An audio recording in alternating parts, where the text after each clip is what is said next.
Veamos ahora un ejemplo de esto que acaban de ver. El ejemplo es otra vez con el TAD conjunto, en este caso conjunto de naturales, la asignatura la tienen ahí, es la misma de siempre, y los axiomas dice ahí abajo, los tradicionales, así que nada nuevo bajo el sol. Ahora me proponen el siguiente contexto de uso, las siguientes restricciones. Me piden que la obtención del mínimo debe ser o de uno, o sea, debe tener complejidad temporal, orden de uno, o sea, constante, o sea que para cualquier input tarde lo mismo, que quitar un elemento se haga en tiempo lineal o complejidad lineal en función del tamaño del, de la red, del conjunto, perdón, y que agregar un elemento se puede hacer también en tiempo constante. O sea, es el viejo conjunto, salvo que la operación mínimo y la inserción tienen que ser hechas en tiempo constante, muy eficientemente, por más grande que sea el conjunto, tiene que hacerse en tiempo constante.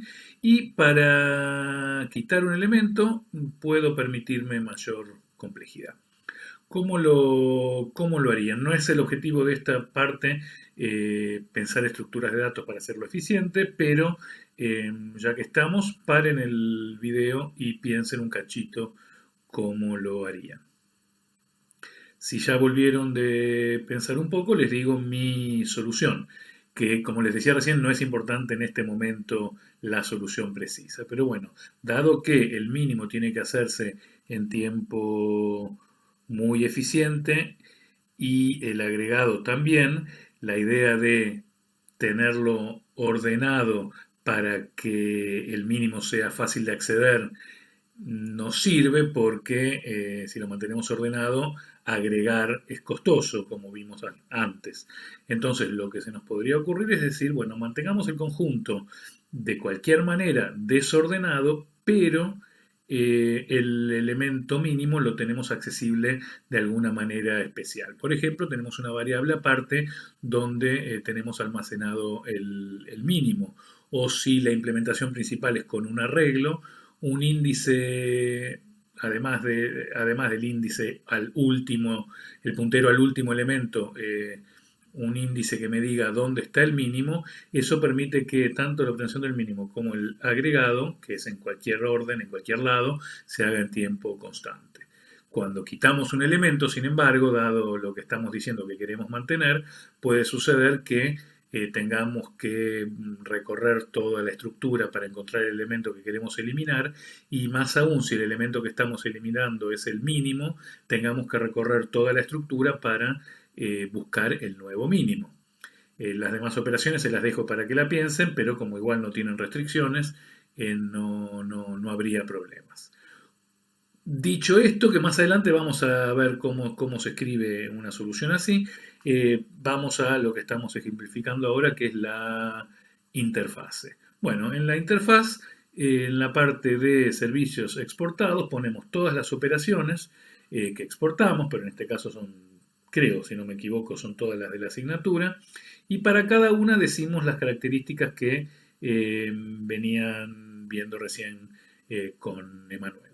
El pertenece, señalamos que no produce aliasing, no produce efectos colaterales sobre los argumentos, posee orden de complejidad temporal o de n, con n la cantidad de elementos agregados al conjunto. Esa es una forma que podría tener la descripción del pertenece en la interfaz. El vacío no produce aliasing ni efectos colaterales, posee orden de complejidad temporal o de 1.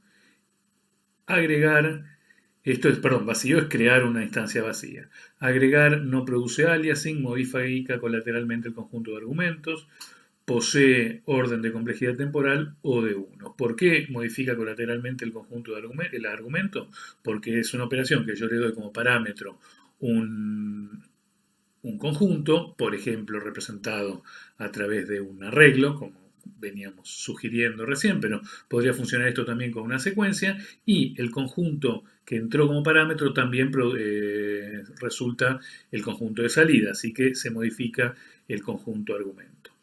Quitar no produce aliasing, modifica colateralmente el conjunto de argumento porque se le elimina el elemento, tiene complejidad O de n, vacío, la pregunta no produce aliasing ni efectos colaterales, posee orden de complejidad temporal o de 1 o constante, y mínimo no produce aliasing ni efectos colaterales, posee orden de complejidad temporal, orden de 1, o sea, constante.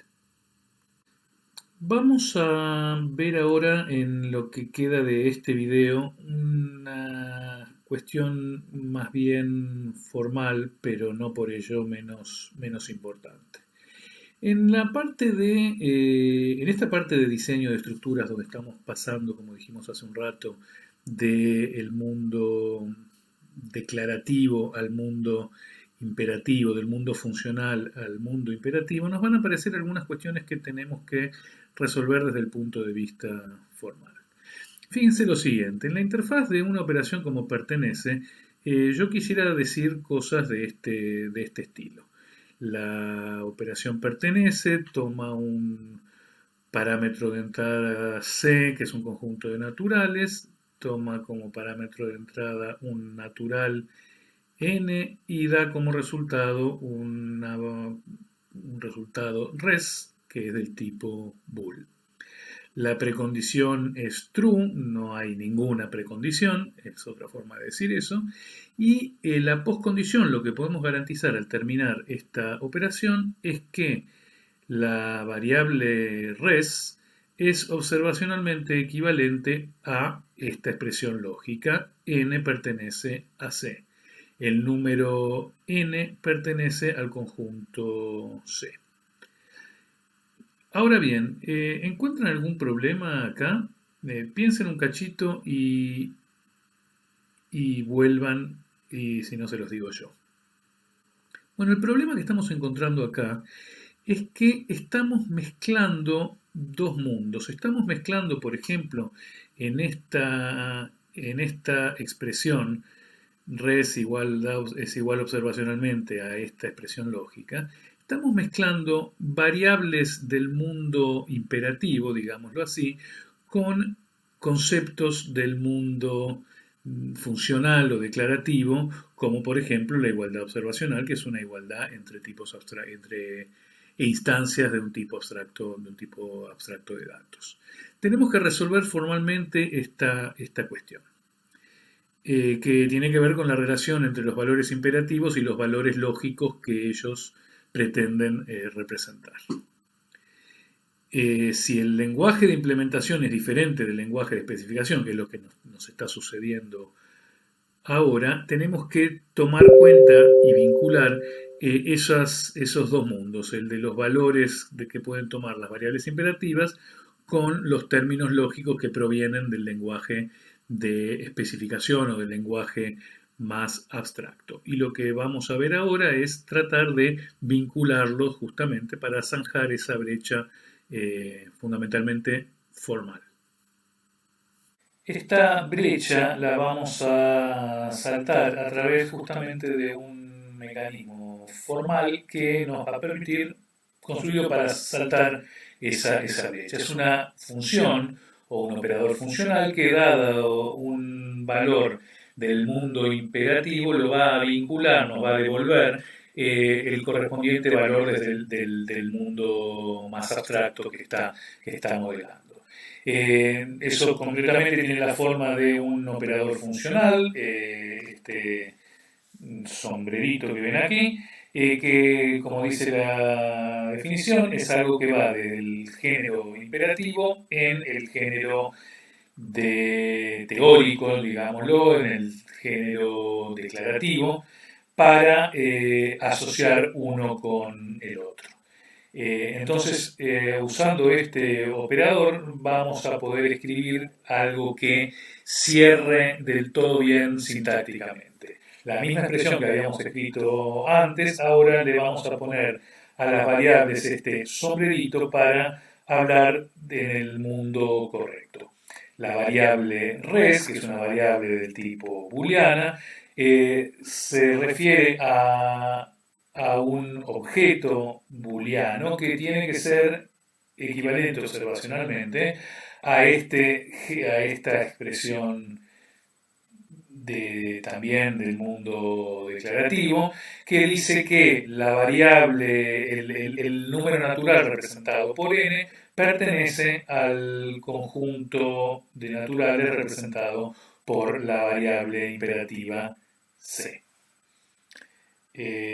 Lo que quiere decir esto es que estamos construyendo un operador funcional que nos sirve para cerrar el paquetito formal de la transición entre los dos mundos. Como dice ahí, al operador lo llamamos cariñosamente sombrerito, y de ahí una de las explicaciones de por qué está este dibujito aquí presente. La otra explicación de por qué está el dibujito aquí presente es que esto parece, pero también lo es, una especie de galerazo matemático. Es una construcción matemática que la sacamos de la galera para ayudarnos a cerrar formalmente algo que está bien hecho, pero que necesita este instrumento para unir los dos mundos.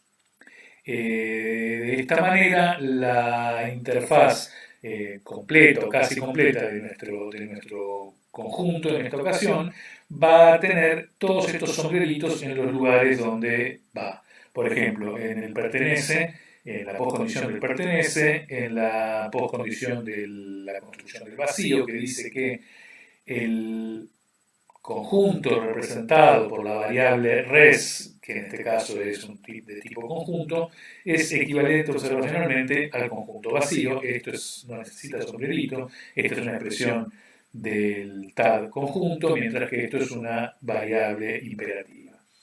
Agregar usa sombreritos en la pre y en la post. El conjunto C es observacionalmente equivalente al conjunto C0 al inicio, y al final es observacionalmente equivalente al conjunto que resulta de agregarle a C0 el natural representado por la variable n. Y lo mismo para la variable quitar. Para la función quitar. Seguimos con el ejemplo y lo terminamos. Tenemos aquí la pre y postcondición de la pregunta por vacío y del mínimo, y ustedes podrán chequear que estamos usando el sombrerito en todos los lugares donde corresponde. Para terminar con esta parte, todos sabemos que el sombrero no se usa demasiado en esta época. Bueno, esto está para decir que una vez comprendido el mecanismo formal y la utilización formal del sombrerito, no vamos a ponernos hinchas, digámoslo así, en su utilización. Lo importante es que entendamos todos que es necesario desde un punto de vista formal, que se puede zanjar esa brecha entre los dos mundos a través de este operador y usarlo cuando nos parezca necesario, pedagógicamente hablando, cuando lo pensemos como necesario para explicar algo, pero si no lo usamos, nadie va a resultar castigado por eso. Para cerrar esta parte de la clase, hagamos una recapitulación que vimos hasta ahora, por qué es necesaria la etapa de diseño, qué cambios se introduce, qué lenguaje utilizamos para diseñar, o sea, la diferencia entre estos dos mundos y el pasaje, la idea de ir pasando en forma top-down de uno al otro, la idea de que hay dos paradigmas en juego, el aliasing, el sombrerito, y a continuación vamos a ver cómo se escriben los módulos que utilizamos en esta etapa de diseño y fundamentalmente cómo verificar la relación entre lo que utilizamos para representar algo y lo que está representando.